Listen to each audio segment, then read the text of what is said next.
Hello and welcome to Tech Cubicle on SAP. In this video, I'm going to explain how we can use Autoscaling for SAP on AWS. I'm going to discuss what it is, how it works, and any potential issues that should be considered for a bulletproof implementation. You should know that, as well as AWS, the same setup can work for any hyperscaler such as Azure or GCP. It's all a matter of coding the equivalent serverless function. Let's dive in and take a look at the architecture overview. The specific example architecture for AWS is shown here. I'll put this link in the description down below. You should first note that this is just an example of AWS automation that can be implemented for SAP. This means that there is no code or template available for you to go and deploy. This example expects you to either write it yourself or to engage with AWS professional services in a consultancy manner. The other SAP automation examples are similar in nature, some with links to blogs and some come with a basic kind of template that you can use for deployment. Why should we implement an auto-scaling solution for SAP?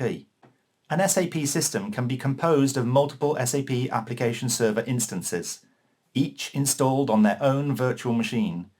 The SAP application server instances process the tasks being performed in the SAP system.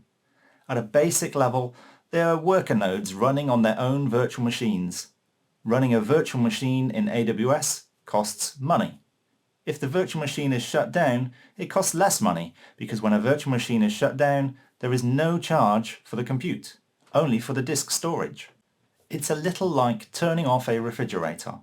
When off, the refrigerator doesn't use electricity, but it still occupies space in your home. So the goal of autoscaling is to reduce the compute costs of an SAP system by shutting down any underutilized virtual machines that run the SAP system during low demand and starting them up again during high demand. If we didn't have an appropriate quantity of SAP application server instances, then the processing tasks in the SAP system would back up and end users would complain of slowness because not as much compute power is available. Sounds simple? Well, there's a catch to this cost saving, which I will explain at the end, so keep watching. What types of systems are supported by this AWS auto-scaling solution? In the context of this auto-scaling solution, we are talking specifically about SAP NetWeaver and SAP S/4HANA. That means NetWeaver 7.0 systems such as SAP ERP, all the way through to the latest SAP S/4HANA products, which are built on the AS ABAP platform. What exactly does it mean by scale out or scale in? The idea of scaling out is to start up an additional existing SAP application server instance. This means the virtual machine already exists and an SAP application server instance is already installed on that virtual machine. It just gets started up. The act of scaling in is the reverse of scaling out. An SAP application server instance is shut down and then the virtual machine hosting that instance is also stopped. By scaling out, capacity of the SAP application is increased and more processing power is added. The cost of hosting the SAP system increases because a whole additional virtual machine is running. Once the determined demand has been satisfied and maybe demand has subsequently decreased, the same mechanism of measurement instigates the solution to scale back in again. By scaling in, capacity of the SAP application is reduced, less processing power is available, and cost is reduced because a whole virtual machine is shut down. There are some assumptions in the above which I will explain later. This solution is dynamic. It's reacting to the demand on the SAP system as a whole and starting or stopping application instances to increase or decrease available processing power in the SAP system. What does each component do in the solution architecture? If we examine the solution architecture overview diagram at the bottom of the AWS page, it provides a nice, easy to read picture which really simplifies the solution. I need to tell you that there is a problem with this oversimplification, and that is the complexity of the SAP system architecture is hidden. This is where additional investigation by an SAP architect is needed to ensure that the business operations are not disrupted by this auto-scale solution and to prevent it from causing system performance degradation and costing more than the solution is designed to save. If we select each of the items in the diagram at a time, starting with number 1, the Amazon Event Bridge. This is the controller for the whole solution. It can be time-based or predictive using some form of analytics. The event bridge instigates the Lambda function, which utilizes an Amazon DynamoDB, which is item number 2. The cloud database is used for storing variables and configuration, such as system details, scale variables, host names, etc. The Lambda function triggers AWS Systems Manager, item number 3. AWS Systems Manager is able to execute runbooks containing commands and function calls which perform the required operations. The AWS Systems Manager calls to the SAP system's available APIs/methods to determine the capacity and also to make the necessary calls to perform the start-stop operations. We see at the bottom of the diagram the Autoscaling group. This is not an actual object. This is a representation of a designated collection of the SAP Additional Application Servers, AAS, that form part of the overall SAP system. Some form of configuration would be stored in the DynamoDB to specify exactly which SAP Additional Application Servers are included in the Autoscaling group. It would not be wise to allow all instances to be in the Autoscaling group because there are some processing capabilities that should not be stopped in an SAP system. As an example, my recommendation would be to ensure that at least 2 SAP Application Server instances are permanently running and not included in the Autoscaling group. Ideally, that quantity would be a ratio of the total number of application server instances in the SAP system. The ratio would need to be adjusted depending on the type of load expected on the SAP application server instances. Let's look at the process flow for a scale-in operation, a shutdown of an instance and its VM. The AWS Systems Manager integrates with the SAP system using RFC connectivity into the central control instance of the SAP system. And after pulling the latest capacity information, it determines that capacity can maybe be reduced. AWS Systems Manager makes an RFC call into the SAP system again and instigates the soft shutdown of one of the designated SAP application server instances from our group. This soft shutdown is a standard feature of SAP NetWeaver and S/4HANA systems. Soft shutdown works by flagging an SAP application server instance for eventual shutdown, preventing further work processing on that application server. No users will be allowed to log on to that application server either via load balancing or directly. This includes RFC calls. Existing users already connected will still be allowed to work. No additional batch jobs will be spawned on that application server. No further spool jobs will be executed on that application server. No further update work process activity will be performed on that application server. Once any existing workload completes on that application server and the work processes are then in a free status, that is when the SAP kernel will start the process of shutting down the application server instance. Once the SAP application instance is stopped, the Lambda function will see this, polling via AWS Systems Manager, and will see that it is safe to stop the virtual machine. What does the soft shutdown process look like for an SAP application server instance? We can see the SAP documentation here that shows the check process cycle occurring. Within the SAP kernel, we see that there is a timeout applied before a forceful shutdown is performed. After the timeout expires, any connected user sessions will be terminated. This termination is annoying to end users. Imagine a scenario where an SAP GUI user has just logged on to the SAP system at 9 a.m. The SAP system's inbuilt load balancing mechanism will by default try to place that user session onto the SAP application server instance with the most capacity, which is likely to be a member of the Autoscaling group, because that group were the last ones started up. The user has then gone to get a coffee after logging on, so they're not performing work in the SAP system. In that time, the AWS Lambda function has decided that the demand has peaked and is now reducing after 9 a.m. And that specific application server instance, the one where our thirsty end user session is, has been signaled to shut down. Our end user will come back to the computer to find their session has been terminated. The end user could have had a specific transaction screen open and looking at some customer record detail, but since they were not actually doing any processing, their session would have still been terminated. They will be forced to reconnect and log in once again. That's annoying. Unless the user disconnects, they will be terminated during shutdown. The impact can be reduced by using something like single sign-on, which is an additional license, or by using the web-based user interface known as SAP Fiori.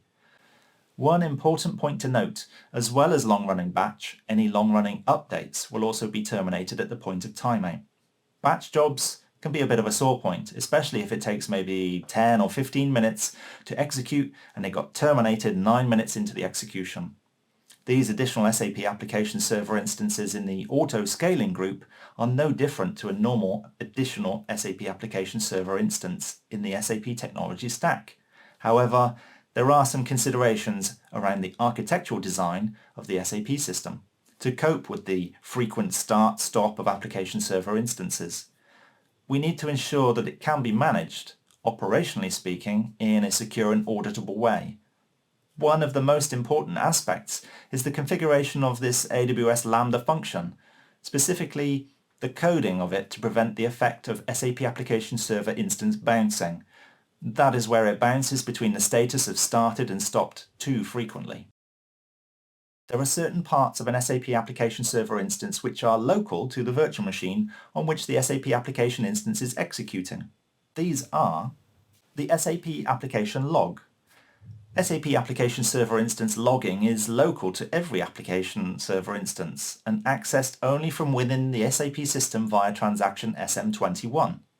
When an SAP application server is unavailable, access to the system log on that instance is also unavailable, unless an alternative solution is provided. The system log is crucial for identifying issues, and an administrator may find it difficult to troubleshoot an issue that happened on an SAP application server instance that has since been shut down by the AWS Systems Manager. In a case where an application administrator does require to troubleshoot, the virtual machine and installed SAP application server instance will need to be started just to check if it may contain information relevant to the issue being troubleshooted. To compensate for such an issue, it is possible that a shared file system solution is used, providing it meets with SAP certification requirements, and that is for performance and reliability, and also provides the SAP system administrator a method to search this location, which is unlikely. It's not possible to cross-search an offline SAP application server instance's log from within another SAP application server instance. Another possible solution is sending the SAP application server log entries to a central logging service. In Linux this would be syslog, and from there it could be captured further remotely into a central log store in AWS. Out of the box, this is not the case and would need setting up and testing for reliability. And once again, a method of searching/querying of this log location is needed. Any SAP application server trace files. These are trace files such as the ICM log, the gateway log, and any transport process logs. Essentially any trace files stored in the work directory of the local SAP application server instance that is being shut down. To compensate for this again, it is possible that a shared file system could be used with the same caveats mentioned before. Alternatively, the Lambda function could trigger some form of trace file copying on shutdown to a central location. Once again, this would need an additional process in place for the system administrators to know where this location is and provide a means to search this location when performing system troubleshooting. The SAP Application Server Statistical Records. The SAP Application Server stores its statistical records locally on the file system. These are by default stored for up to 8 hours before being ingested and aggregated into the STO3N workload metrics. The SAP Table Buffer. Often overlooked with the stop-start of SAP application server instances is the SAP Table Buffer. This is quite an intrinsic part of the design of the SAP application server instance architecture. The buffer serves as a cache to reduce database access of frequently accessed data, reducing the response time of the application. The table buffer is designed so that an SAP application server instance can be segmented for individual types of users. For example, grouping all finance-related users onto the same group of SAP application server instances reduces database accesses, since it is expected that these similar users will access similar database tables. When the SAP application server is stopped, the buffer is lost. When the application server is started, the buffer will need to be repopulated, and this can often impact the response time. I've known certain customers to measure their application performance in a really granular way using the response time metric from STO3N, and even to go as far as enshrine this performance requirement into the SLAs. If the customer manages the response time in such a way, this response time value will be impacted by the stop and start of an SAP application server instance because of the loss of the table buffer. What about batch jobs? Batch jobs generally run on any available SAP application server instance, although that's configurable. This can be configured in a number of ways. If SAP application server instances are to be stopping and starting as part of an auto-scaling group, then any batch jobs that are long-running should be prevented from running on such application server instances to prevent the risk of them being forcefully terminated. This is not something that's easily accomplished in an out-of-the-box SAP system and may require some time invested into classifying these long-running jobs, then assigning these jobs to only execute on specific SAP application server instances which are not members of the auto-scaling group. It's possible and may be easier and safer to completely remove batch processing from SAP application server instances that are members of the auto-scaling group. This changes the mode of operation for those servers to be serving RFC dialog users updates and spool processing only. Removing batch job processing minimizes the chance of long-running jobs delaying the soft shutdown process. There is still the possibility for a long-running update to delay the shutdown, but these are not so often seen during normal working hours. How do we manage operational administrative tasks? A lot of companies use tools like Ansible to run administration tasks across large numbers of virtual machines simultaneously. These types of administration tasks will not run on the virtual machines that are shut down. Some method of queuing these tasks is needed so that they definitely do run when the virtual machine or instance is running again. Some tasks may need to be changed to be idempotent tasks. This means that tasks can be safely re-executed repeatedly no matter whether they have previously run or not. What about AWS capacity limitations? One item that will definitely cause concern is capacity within the hyperscaler itself. It's possible to experience allocation issues. These are instances of insufficient capacity at the hyperscaler platform layer, which will prevent the virtual machine from actually starting. There is no method to guarantee capacity apart from reserving the capacity, which means paying for it in advance. In AWS, you can purchase capacity reservations, but these costs may cancel out any savings made through implementation of auto-scaling. How responsive will auto-scaling be? Consider the limitations to the responsiveness of the frequent capacity checking by the Lambda function in the AWS auto-scaling solution. Tuning the thresholds is needed to prevent the effect of SAP application server instance bouncing. As part of that tuning, you should calculate what is the total time from detection of capacity demand to satisfaction of capacity demand. The faster the rise in demand, the lower the threshold should be set before triggering the startup of additional SAP application servers. This could result in a continuous 25% or more wastage of existing online capacity, should the triggering of the threshold only be a temporary occurrence. How should auto-scaling be tested? Testing should be performed on a production-like architecture. Having a production-like architecture will test the Lambda function's capacity detection. In a real production-like architecture, there will be many more work processes and variables or factors for it to determine. Needing such a large test system obviously has a cost implication. It would also be advisable to generate system load, making the test system do actual work and require capacity. The load generation will usually require a tool to do this, which may also incur a cost. What AWS pricing plan is needed? The final item on my list of considerations is the change of pricing plan in AWS for the virtual machines beneath the members of the auto-scaling group. There is an obvious point. There's no cost saving unless you change these to on-demand instances. If you're already committed to a 1 or 3 year savings plan, then changing to on-demand may incur a cost unless you can reallocate that savings plan to another virtual machine that does not already currently have one. Using on-demand instances requires a quota for each AWS region, so just be aware of your quota limitations and request an increase if you need to. We've been through a lot of points discovering how AWS auto-scaling for SAP works. I think we can summarize like so. The potential for SAP auto-scaling on AWS or any hyperscaler is great.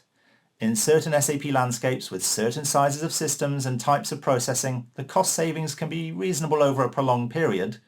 There are cases where it is ideal, and there will be cases where it will just add complexity and save little money. The characteristics of candidate SAP production systems should be considered thoroughly, including the design points we have walked through. Lastly, the fact that this AWS solution requires engagement with AWS professional services is telling as to how complex this solution can get and how knowledgeable your own team will need to be to support and tune the setup once it is in production. It will not be a deploy and forget solution. It will need constant monitoring and checking and administrative effort to ensure it works. As always, reference links are in the description down below. Drop me a comment, give the video a thumbs up, and most importantly, subscribe to the channel. Thanks for watching, and always wash your hands after leaving the cubicle. Bye bye.